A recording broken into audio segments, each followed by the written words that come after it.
अगर आप power query में फिल्टर्स अप्लाई कर रहे हैं तो फिल्टर अप्लाई करते वक्त जो आप वैल्यू सिलेक्ट करते हैं वो टिपिकली एक स्टैटिक वैल्यू होती है। दैट मीन्स वो चेंज नहीं हो सकती। क्या हम उस वैल्यू को डायनेमिक बना सकते हैं? और अगर बना सकते हैं तो उस डायनेमिक वैल्यू को हम किस एक्सटेंट तक ले जा सकते हैं, हम जानेंगे इस वीडियो में। Stick around.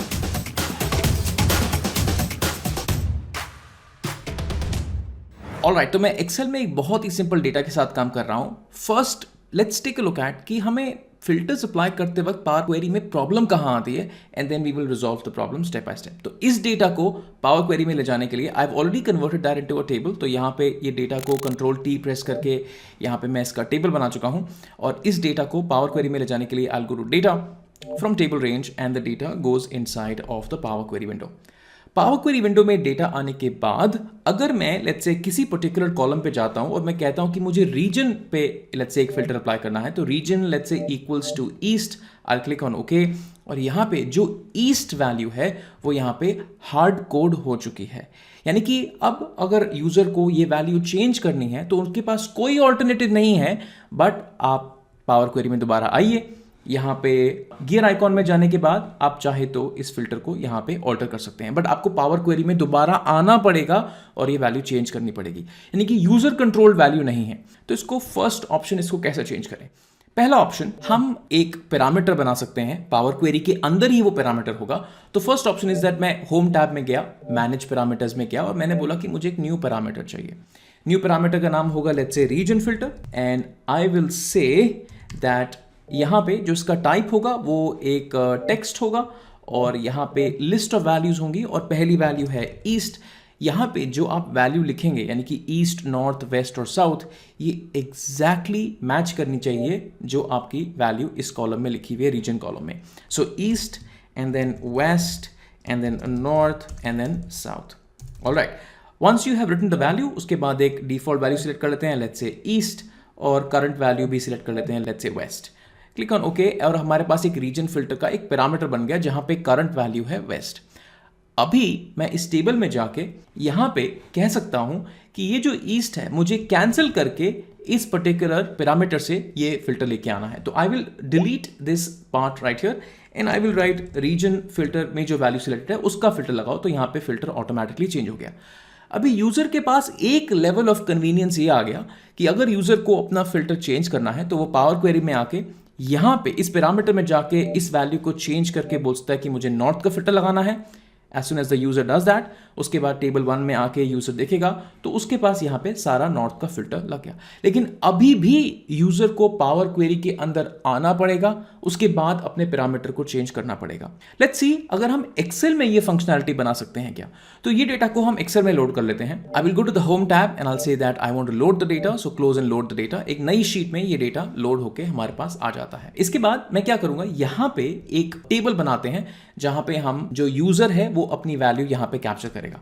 तो let's say I will say that this is my region and the value of the region is let's say west. So I'll write west. इसको एक टेबल में कन्वर्ट कर लेते हैं, control T, and the table has got a header. इस table को एक नाम दे देते हैं, टेबल डिजाइन टैब में I will call this as my region table and I will take this table into Power Query. So again click on the table, data tab में from table range and the table is inside of Power Query.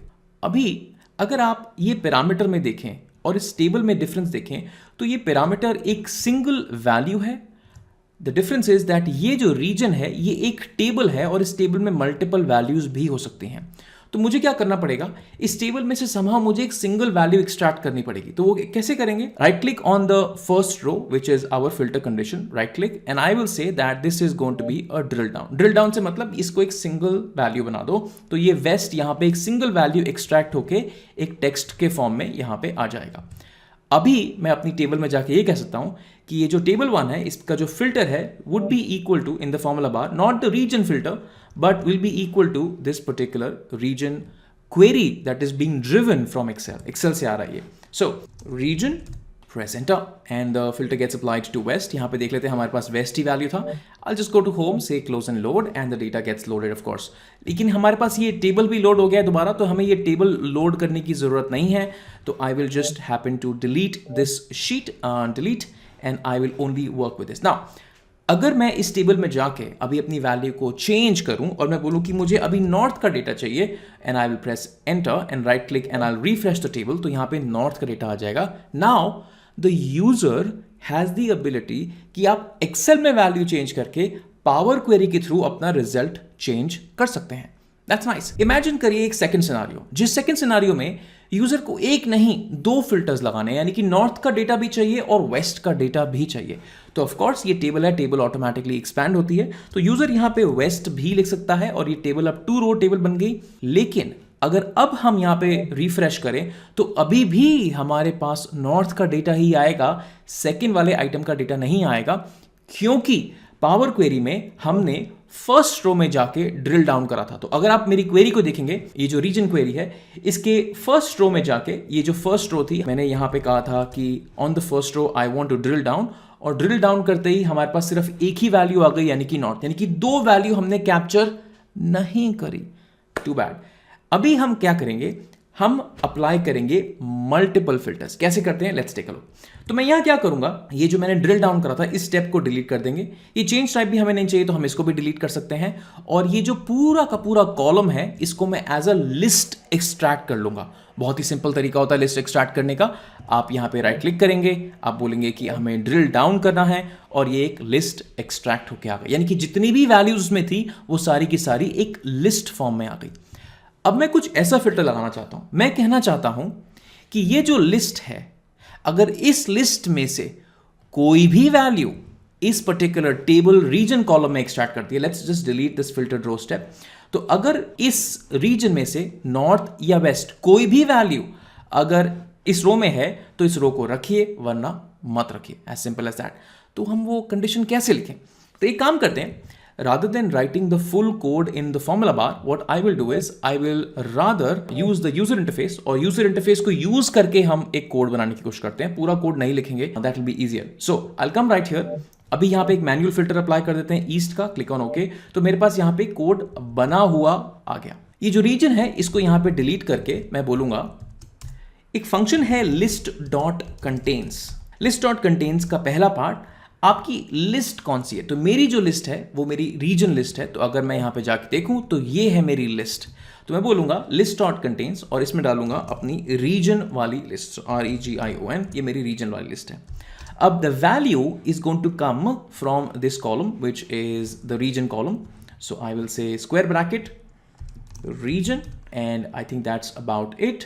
Let's just press enter and let's just take a look at the result. अभी हमारे पास result में 2 values आ रही है, north और waste की value आ रही है. The only problem is that यहाँ पे ये भी रीजन है और ये भी रीजन है, तो थोड़ा सा कंफ्यूजन हो सकता है समझने के लिए कि कौन सा रीजन लिस्ट है और कौन सा रीजन हमारा कॉलम है. तो obviously I can rename this to as region list, and then this can be region list right here, and this can be region.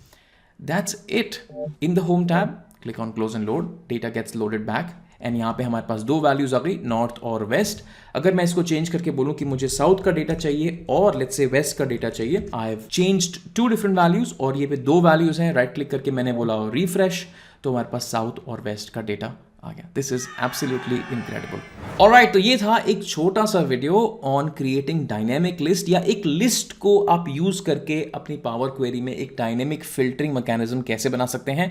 Obviously अभी मेरा डेटा एक्सेल में था, बट आपका सोर्स डेटा किसी भी तरह से आपके पावर क्वेरी में आ सकता है. एक CSV से आ सकता है, अनदर एक्सेल फाइल से आ सकता है, SQL से आ सकता है, and you can make use of that. अगर आपका कोई क्वेश्चन है तो please put down your question in the comments and I will be glad to reply. मैं आपको बताना चाहता हूं कि मेरे पास बहुत ही interesting DAX, power query, power BI, data modelling और M लैंग्वेज के बहुत एडवांस्ड कोर्सेज हैं. अगर आप एक बिगिनर हैं और पावर BI को एक प्रॉपर मैकेनिज्म से सीखना चाहते हैं, डिफिकल्ट प्रॉब्लम सॉल्व करना सीखना चाहते हैं, तो आई विल हाईली रिकमेंड आप प्लीज मेरे कोर्सेज को चेकआउट करिए. You will benefit a lot.